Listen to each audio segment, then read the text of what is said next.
Set 4A, what's problem? Dealer has given 10% discount on showpiece price of 25,000. सो अभी ये समझ लो 25,000 वहाँ पे MRP होगा. फॉर एग्जांपल हम लोग शॉप में गए, वहाँ पे हमने प्राइस पूछा, तो वहाँ पे हमें शो पीस का प्राइस रुपीज़ 25,000 बताया, जिसमें उन्होंने बोला डिस्काउंट 10%. तो यहाँ पे सबसे पहले हमें डिस्काउंट ही चार्ज करना है, और डिस्काउंट लेस होने के बाद जो अमाउंट रहता है वो कस्टमर पे करता है, और उसी अमाउंट को टैक्सेबल अमाउंट बोलेंगे. टैक्सेबल अमाउंट पे चार्ज होता है GST, charge on discount price. Then यहाँ पे अभी जो लैंग्वेज है वो आप समझ में जाओगे तो क्वेश्चन में पूरा आंसर रहता है. Charge on discounted price. Discounted price means ये प्राइस है, उसमें जो भी डिस्काउंट होगा माइनस होगा, फिर डिस्काउंटेड प्राइस आएगा, और डिस्काउंटेड प्राइस पे GST चार्ज होगा. अब हम लोग एज अ कस्टमर जो भी परचेज करने जाएंगे, वहाँ पे हमें डिस्काउंटेड प्राइस प्लस GST दोनों पे करना होगा, और वो दोनों अमाउंट टैक्स इनवॉइस में शो होगा. यहाँ पे लिखा है total amount shown in tax invoice, वो फाइंड करना है, और amount of CGST and SGST. तो यहाँ पे स्टेप नंबर 1 क्या फाइंड करना होगा, दैट अमाउंट ऑफ डिस्काउंट. तो डिस्काउंट हमें फाइंड करना है, दैट इज 25,000 के ऊपर कितना परसेंटेज चार्ज हो रहा है, दैट इज 10%. तो वो हो जाता है हमारा 2,500. फिर यहाँ पे क्या लिखा है, GST ऑन डिस्काउंटेड प्राइस. अब यहाँ पे जो वर्ड है डिस्काउंटेड प्राइस, वही हमारा बनेगा टैक्सेबल अमाउंट. तो टैक्सेबल अमाउंट हम लोग का क्या आएगा, जिसके ऊपर क्या चार्ज होगा, GST. दैट इज प्राइस था 25,000, 2,500 डिस्काउंट हो गया, तो डिस्काउंटेड प्राइस इज 22,500. 22,500 डिस्काउंटेड होने के बाद अब चार्ज होगा GST. वो चार्ज हो जाएगा 22,500 मल्टीप्लाई बाय कितना परसेंटेज दिया है, 28%. तो 28% हम लोग को प्राइस चार्ज करना होगा.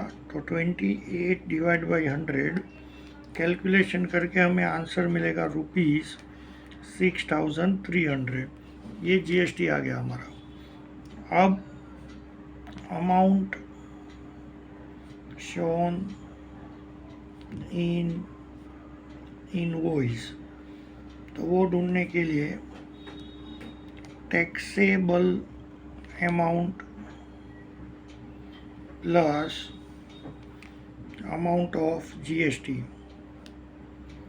टैक्सेबल अमाउंट और अमाउंट ऑफ GST का हमें एडिशन करना है, that is rupees 22,500 plus rupees 6,300. तो आप कोई भी प्रोडक्ट परचेज करने जाओगे तो उस पर जो भी प्राइस लिखा होगा उस पर पहले डिस्काउंट कैलकुलेट करो, लेस करो, फिर जो फाइनल प्राइस रहेगा उस पर GST चार्ज होगा.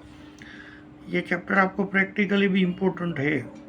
फिर दोनों का प्लस करके हमें जो प्राइस आ रहा है रुपीज़ 28,800, ये अमाउंट हम लोग का इनवॉइस में आएगा टोटल.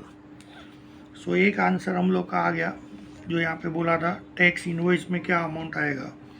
So the total